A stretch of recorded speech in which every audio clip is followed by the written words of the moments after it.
Hello subscriber, viewer, liker, or just a fellow hobbyist passing by. Greetings from New Zealand to wherever part of the world you are right now. I hope you and your family are safe. Welcome to vlog number 6 and thank you for being here with me. Today we're going to review my own custom HYAKUREN AMIDA. So in the previous videos I've shown the techniques that I applied on this kit. You are very much welcome to watch those videos if you are interested. Your support means a lot to me and it keeps me motivated. Anyway, let's start.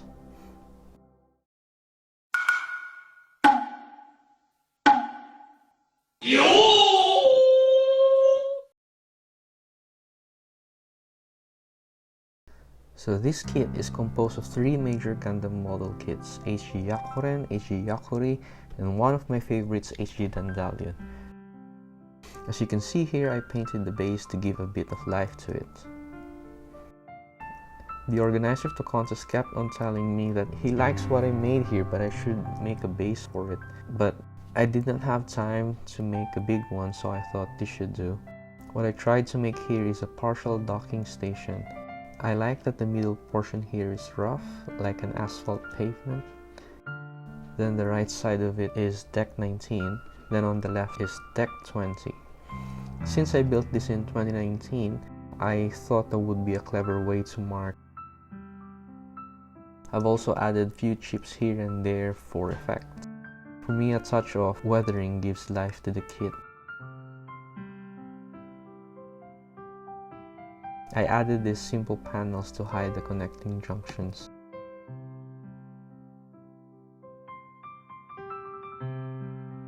I also like how the orange demarcation line here turned out. The number decals are from the IBO decal set and the insignia too. This is actually the first kit that I dared to scribe. It is also my first kit bashing project, so please be nice. I think my scribing pattern here weren't so bad. It's subtle, maybe I should have used a thicker chisel. For scribing patterns, there are plenty in the net. I definitely searched there for inspiration. So this is the right arm. I sealed that seam, but those two separate parts were not leveled, and it did not become obvious to me until I painted it. So on certain angles you will see the seam, but it is closed, just not leveled. But it feels so smooth. This here is a blade from an IBO weapon set. The size of it really complements to my custom arm. I sanded the sides of it, making it look sharper and dangerous.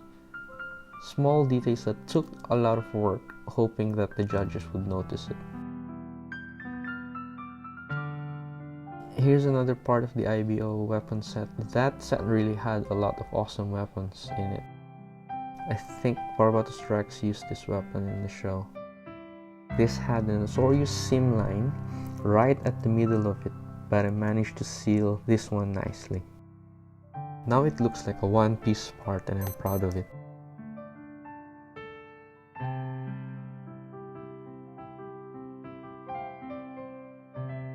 I would say this is the rarest part of the kit. It's the HG Expressive Hands. It is so hard to find that when the stock came, I bought 4 boxes of it, just in case for future projects. Those coils that connect the sides to the back skirts are from an extra leg of an IBO Gundam. Years ago I was hoping I could get my wife into the plastic model hobby, and I bought her an HG AMIDA, but she was not into it. And that is completely fine. So when they announced the contest, I had this one extra kit laying around, and I thought, okay, I'm gonna bash this, and I'm making something out of it. And I also wanted to get rid of all my extra parts and weapons, so it was the perfect creative opportunity. These barrel guns on the left arm are also from the IBO weapon set. I added few panels to give it a bit of detail and hid the hollow part below it. And yes, this arm is kind of heavy for the kit to hold up, but it still holds up. For the left hand, I used the full mechanics hand of Grace. Since I am using here a shortened version of its gun, I thought I might as well use its hand. And it worked out alright.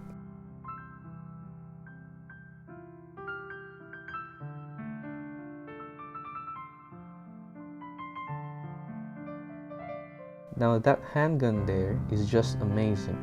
I really love it. That's from the HG Ruwei, or the Custom HYAKUREN that landed on Earth from the show IBO, or Iron-Blooded Orphans.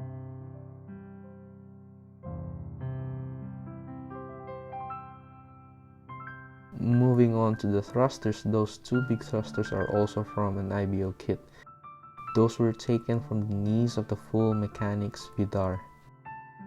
That kit had a lot of thrusters to spare, trust me.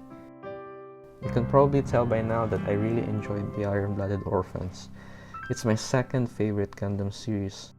Do you want to guess what's my first favorite Gundam series? I'll give you a clue. It's all ground type mobile suits. Now this part here came from an old HG Heavy Arms. I really wanted to get rid of it. For this, I took inspiration from War Machine's weapon in Endgame. Feel free to check out how I did it in my previous videos. The square thrusters came from HG Jim Jim. That kit had a lot of extra parts too.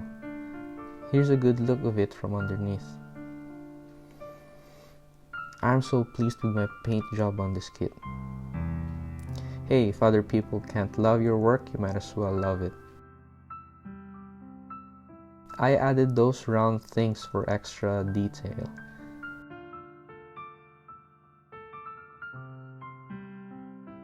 Connecting the backpack to the reactor of the Hyakuren was quite a challenge. I did not record how I did it because it took a lot of concentration that I just focused into doing it. It's nice and strong. There's a 3mm rod that connects those two parts, so it should hold up firmly. The seam line removal of its head is perfect, if I say so myself. If you own a Hyakuren, you know that it has a seam line right at the center of its head, and it goes through its face. I'm so proud on how nicely I got rid of that seam on this one.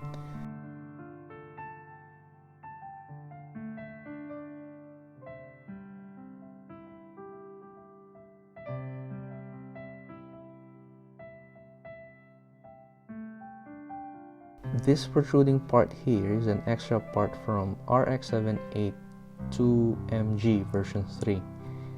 Kinda gives the illusion that it is jointed.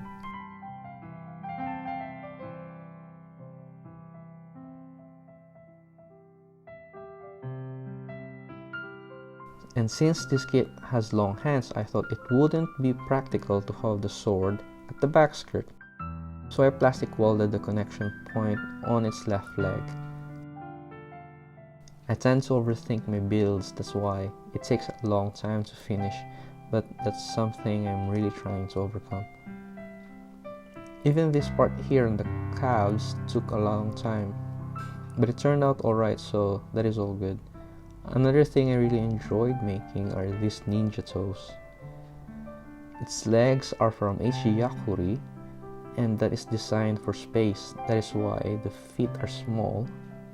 In theory, it's not really meant to land. I replaced the heels with thrusters. These ones are from the space legs of the HG Rodi.